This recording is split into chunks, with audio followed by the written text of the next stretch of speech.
प्यारे बच्चों, class 10th में आज हम मानव नेत्र तथा रंग बिरंगा संसार, आपका चैप्टर 11 है, अध्याय 11 मानव नेत्र तथा रंग बिरंगा संसार। इसमें आज हम मानव नेत्र के विषय में पढ़ेंगे। मानव नेत्र ईश्वर द्वारा दी गई मनुष्य को एक अनुपम भेंट है। कल्पना कीजिए, यदि आपके नेत्र न हो तो यह संसार हमें कैसा दिखेगा। और इस संसार में होने वाली अद्भुत घटनाएं, रंग बिरंगे चित्र, पशु पक्षी, प्राकृतिक दृश्य, इन सब को हम सिर्फ अपनी आँखों द्वारा देख सकते हैं। तो आँखें ईश्वर द्वारा मनुष्य को दी गई सबसे मूल्यवान वस्तु है। यदि आँखें ना हो तो हम कल्पना भी नहीं कर सकते कि हमारी ज़िंदगी कैसी हो जाएगी। आप इसको खुद करके देखिए। खुद आप एक एक्टिविटी कीजिए कि 2 मिनट के लिए अपनी आंख बंद कीजिए और अपने घर में इधर उधर चलने का प्रयास कीजिए। आपको अच्छी प्रकार से अनुभव हो जाएगा कि बिना आंख के ये दुनिया कैसी होती है। तो आँखों के विषय में, आँखों का महत्व तो हम जानते हैं, लेकिन आँख कैसे कार्य करती है ये हम आज सीखेंगे। ठीक है। तो मानव नेत्र एक अत्यंत मूल्यवान एवं सुग्राही ज्ञानेंद्रिय है। मानव नेत्र बाहर के दृश्यों का चित्र मानव नेत्र की दृष्टिपटल या रेटिना पे बनता है और फिर उस चित्र की सूचना हमारे मस्तिष्क तक जाती है और मस्तिष्क फिर देखी गई वस्तु का विश्लेषण करता है और फिर अंत में उस पर अपना निर्णय देता है कि जो वस्तु हमने देखी वो कौन है, क्या है और कैसे कार्य करती है। ठीक है। यदि हमें इस अद्भुत संसार और अपने चारों ओर के रंगों को देखना है तो आंखें उसके लिए बहुत आवश्यक हैं। आंखें बंद करके हम वस्तुओं को उसकी गंध से, स्वाद से तथा उसके द्वारा जो उत्पन्न ध्वनि होती है उससे पहचान सकते हैं, लेकिन आंखें बंद करके हम रंगों की पहचान नहीं कर सकते। ठीक है। इसीलिए जितनी भी ज्ञानेंद्रियां हैं उसमें मानव नेत्र सबसे अधिक महत्वपूर्ण है, क्योंकि यह हमें अपने चारों ओर के रंग बिरंगे संसार को देखने योग्य बनाता है। मानव नेत्र एक कैमरे की भांति है।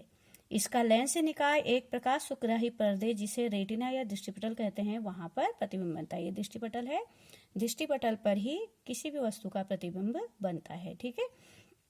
प्रकाश जब नेत्र पर प्रवेश करता है तो एक पतली झिल्ली द्वारा प्रवेश करता है, जिसको हम स्वच्छ मंडल कहते हैं और इसका दूसरा नाम कॉर्निया भी है।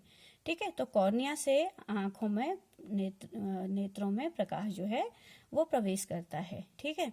और नेत्र गोलक के अग्र पृष्ठ पर जो एक पारदर्शी झिल्ली होती है,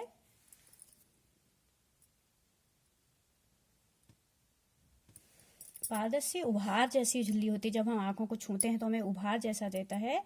और नेत्र गोलक के आकृति, इसे नेत्र गोलक कहते हैं और इसकी ये गोलाकार होता है और इसका व्यास 2.3 सेंटीमीटर होता है। ठीक है। नेत्र में प्रवास करने वाली जो प्रकाश किरणों का अधिकांश अपवर्तन कॉर्निया के बाहरी पृष्ठ पर होता है।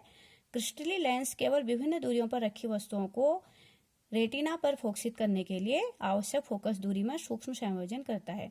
तो हमारे नेत्र का जो लेंस होता है वह दूर की वस्तु और पास की वस्तु दोनों के प्रतिबिंब को रेटिना पर बनाता है। यह उस लेंस की विशेषता होती है। इसके लिए लेंस की फोकस दूरी को कम या ज्यादा करना जरूरी होता है। लेंस की फोकस दूरी को कम या ज्यादा करने का कार्य जो होता है वो पक्षमाभी पेशियां करती हैं।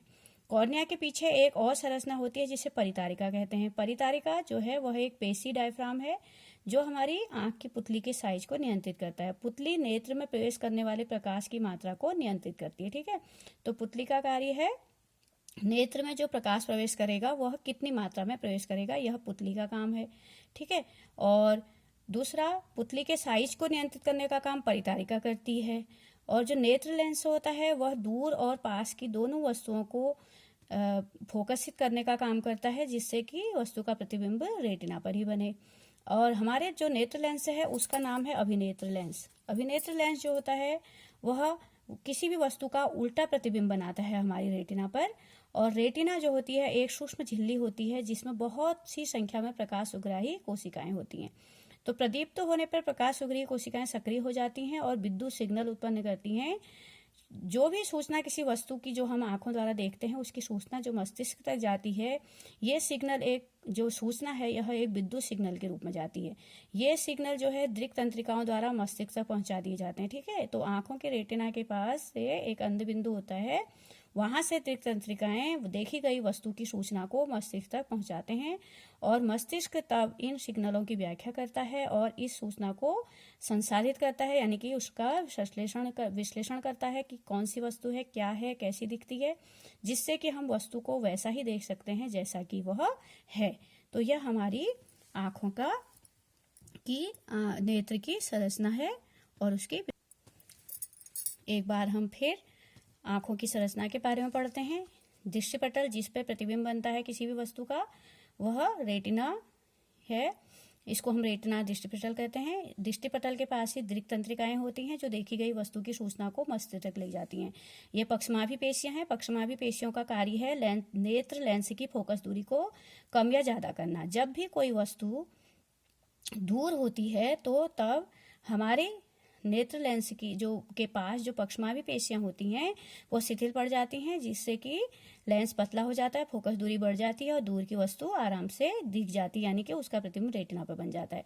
जब कोई वस्तु पास होती है तब पक्षमाभी पेशियां सिकुड़ जाती हैं, नेत्र लेंस मोटा हो जाता है, फोकस दूरी कम हो जाती है, जिसकी वजह से पास की वस्तु का प्रतिबिंब दृष्टिपटल पर ही बनता है। बच्चों, जब तक किसी वस्तु का प्रतिबिंब दृष्टिपटल पर ना बने तब तक हमें वो वस्तु नहीं दिखती, और प्रतिबिंब देखी गई वस्तु का दृष्टिपटल पर ही बने, इसके लिए पक्षमाभी पेशियां हमारे नेत्र लेंस की फोकस दूरी को कम और ज्यादा करती हैं, यानी समायोजित करती हैं। हमारे नेत्र लेंस को हम क्रिस्टलीय लेंस कहते हैं। पुतली जो होती है वो आंखों में प्रवेश करने वाली रोशनी को नियंत्रित करती है। परितारिका पुतली की साइज को छोटा बड़ा करती है। ठीक है, इस तरीके से कॉर्निया या स्वच्छ मंडल जो होता है वह एक पतली झिल्ली होती है जिसके द्वारा प्रकाश हमारे आंखों में प्रवेश करता है। और नेत्र में एक द्रव होता है जो काचाव द्रव कहलाता है। तो ये हमारे नेत्र की संरचना है, किस तरीके से हमारा नेत्र काम करता है। जब भी कोई वस्तु हमें दिखाई देती है उससे आने वाली प्रकाश की किरणें हमारे नेत्र में प्रवेश करती हैं। अभिनेत्र लेंस उस वस्तु के दूरी के अनुसार अपनी फोकस दूरी को नियंत्रित करता है और अपनी फोकस दूरी को नियंत्रित करके वस्तु का प्रतिबिंब रेटिना पर बनता है। रेटिना से वस्तु की सूचना को दृक् तंत्रिकाएं मस्तिष्क तक ले जाती हैं। मस्तिष्क देखी गई वस्तु के बारे में निर्णय लेता है कि वह वस्तु कौन है, कैसी है, जिसके कारण वह वस्तु हमें वैसी दिखती है जैसी कि वह होती है। ये हमारे मानव नेत्र की संरचना है।